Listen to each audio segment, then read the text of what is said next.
History boring? Nah, I don't think so. Many of the old sayings we use today originated back in the 15th century. For example, urine was used to tan animal skin, so families would pee in a pot and then sold the urine to the tannery. If you had to do this, you were considered piss poor. If you were really poor and couldn't even afford a pot, then you were the lowest of the low, and then you didn't have a pot to piss in. More sayings from the 15th century. Most people got married in June because they took their yearly bath in May, and it still smelled pretty good in June. However, since they were just starting to smell, brides carried a bouquet of flowers to hide the unpleasant odor. People took their bath in large tubs, and the men got to bathe first in the clean water, and then the women, and finally the babies. But then the water was so dirty you could lose someone, thus the saying, don't throw the baby out with the bathwater. In 15th century Europe, many houses had thatched roofs, thick straw piled high, and no wood underneath it. It was the only place for dogs, cats, mice, and other critters to stay warm. When it rained, the straw got slippery and the animals fell off. Thus the saying, it's raining cats and dogs. There also was no way to keep the critters from falling onto the bed from above, so someone came up with the idea of a canopy bed. It wasn't uncommon to drink whiskey or ale out of a lead cup. The combination would knock some imbibers out for a day or two. Laying along the side of the road, they were sometimes taken for dead and prepared for burial. They would take it to the family home and lay it out on the kitchen table.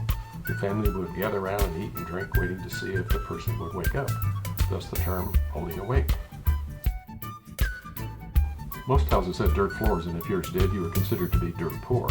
However, if you were rich, you likely had a slate floor, which got slippery when wet, so they were covered with thresh, straw. And when you opened the door, the thresh would start slipping outside, so they invented the threshold to keep it inside the house.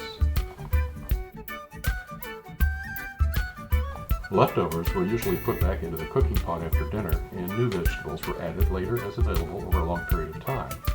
Thus the rhyme, peas porridge hot, peas porridge cold. Peas porridge in a pot, 9 days old. Sometimes they could get pork, which was special, and when visitors came over, they would hang up their bacon. It was a sign of wealth when a man could bring home the bacon. They would cut off a piece for the guests, and they would sit around and chew the fat. The wealthy had pewter plates, and food with high acid content caused some of the lead to leach into the food, causing lead poisoning and death. This happened most often with tomatoes, so for the next few centuries, tomatoes were considered poisonous. Bread was divided by status. The workers got the burnt bottom, the family got the middle, and the guests got the top of the loaf, thus the term upper crust.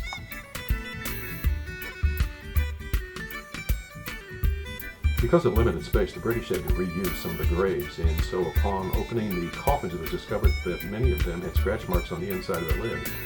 They were burying people alive. To fix this problem, they would tie a string on the wrist of the corpse and run up to the ground and attach it to a bell. Someone would sit in the graveyard all night, the graveyard shift, to listen for the bell, and thus someone could be saved by the bell or be considered a dead ringer. So you see, history can be fun.